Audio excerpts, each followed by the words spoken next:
Have you ever heard the expression that a mess causes stress, right?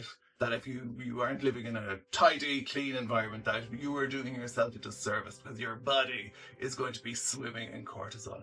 I don't know about you, but I've heard it a lot growing up. I'm a bit of an organised chaos person myself, and I love it, but those around me, less so.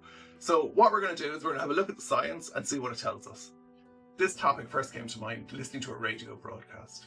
In the interview, there was a decluttering expert. This decluttering expert told us how vitally important it was that we kept our homes immaculate, that both a physiological and a psychological impact happens to us. So basically, we're hurting ourselves in our minds and in our bodies purely by having a bit of clutter and a bit of mess. I wanted to explore this a bit deeper, and so we're going to look at this research together. The paper that was brought up was one called No Place Like Home. And what the researchers did in this study was they asked people to describe their homes. What they wanted to glean was less so that someone's home was messy or tidy, and more so how someone felt, whether it was a calm, restorative place or whether it was a stressful place for them. So what they had the participants do, they got them to record their homes. So come on in, let me show you around. And what they did was they analysed the language people used in their videos. They had words that were talking about calm, restful, restorative, meaning that it was a positive benefit.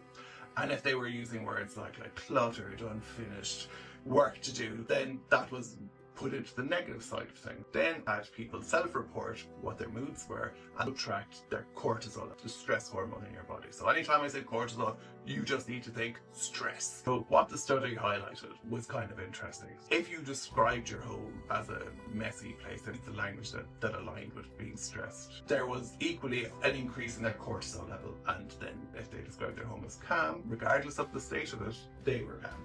Here's what's important. It doesn't mean that a messy home automatically causes stress. It's not that simple. It's more about how you feel about your environment. So whether you feel calm or whether you feel stressed, it's how you feel about it.